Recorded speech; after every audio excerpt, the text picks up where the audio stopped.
We don't know how power is transferred, front to rear.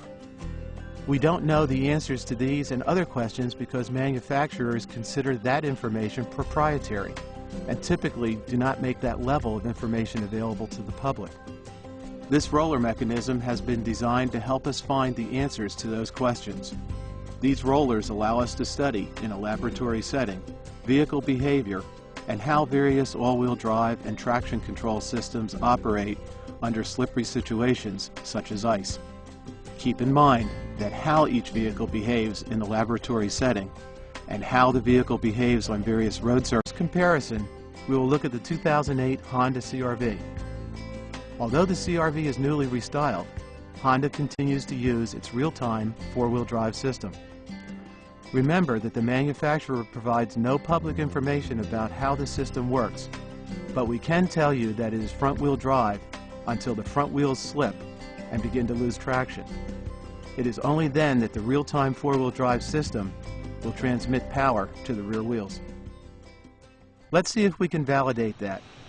In our first test, the front wheels will be on ice. In other words, the rollers are freewheeling to simulate ice or any other slippery surface. The front wheels slipping should send power to the rear wheels. The rear wheels now having power, the CR-V should climb. Why can't it climb? The rear wheels apparently have no power. The fronts were spinning, so the rear should have traction. Did you see the front wheels turn first before it tried to move power to the rear? Did you notice the effect of the traction control? It appears that the traction control is taking control away from the driver and going through a series of tests, slowing the front wheels down to find traction, not finding traction, then speeding up the wheel, and repeating this process until traction is found.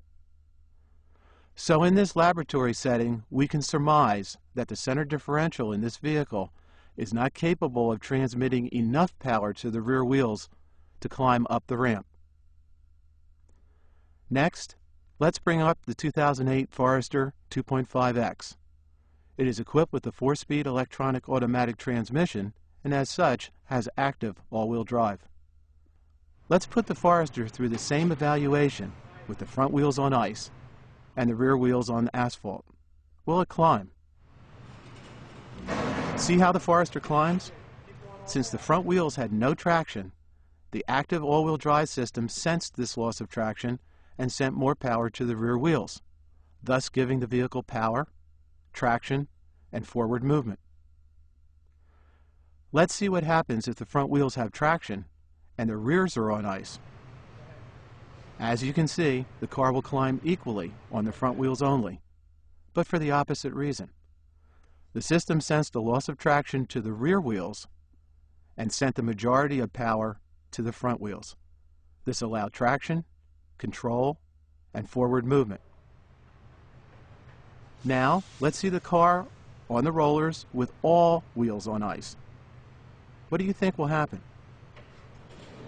Of course the vehicle won't climb. Why? Power is very much like electricity.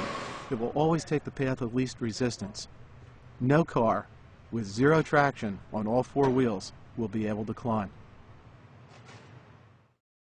The next vehicle is a 2007 Toyota Highlander.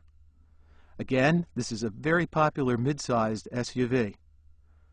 Sometimes it's a competitor to Forester, sometimes to Outback, and sometimes to Tribeca. Toyota lists the Highlander as full-time four-wheel drive with traction control. This means power should be going to all four wheels at the same time. The front wheels are on ice and the rear wheels are on asphalt. Since the Toyota system is full-time four-wheel drive, it should have no problem climbing, since the rear wheels should have power. Does it climb? No.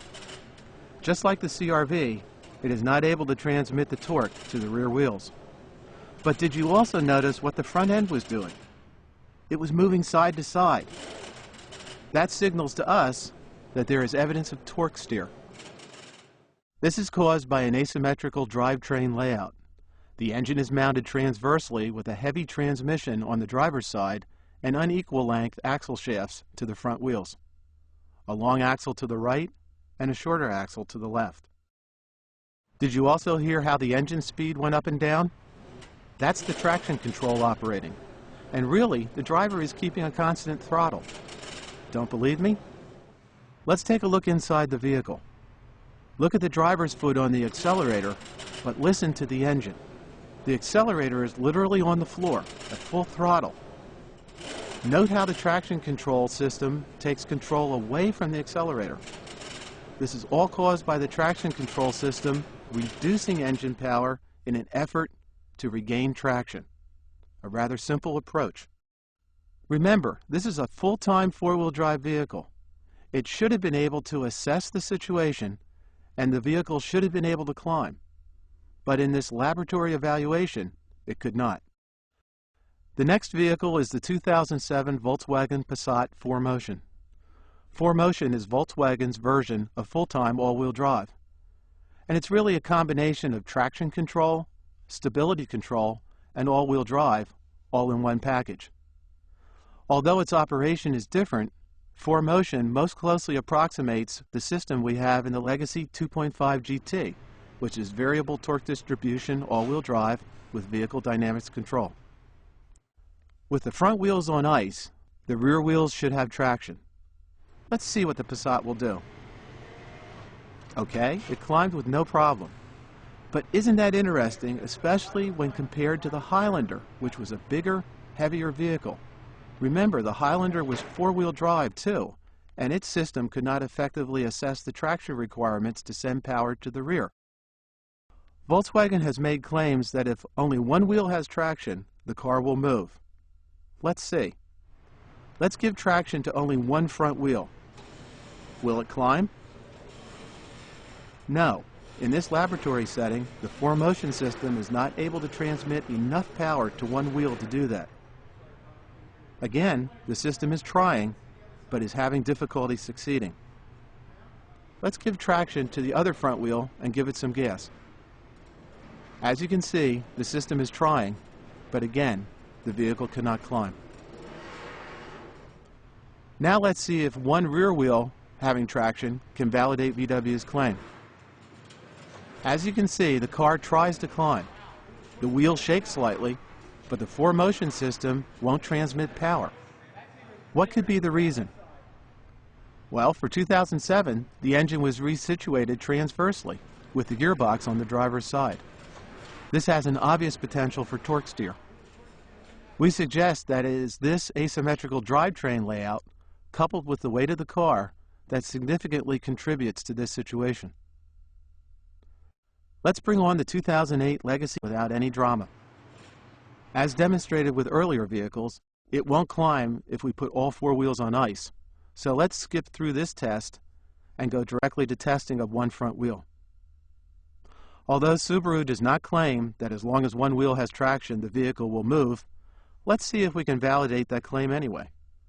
Let's give traction to the left front wheel and put the remaining three wheels on ice.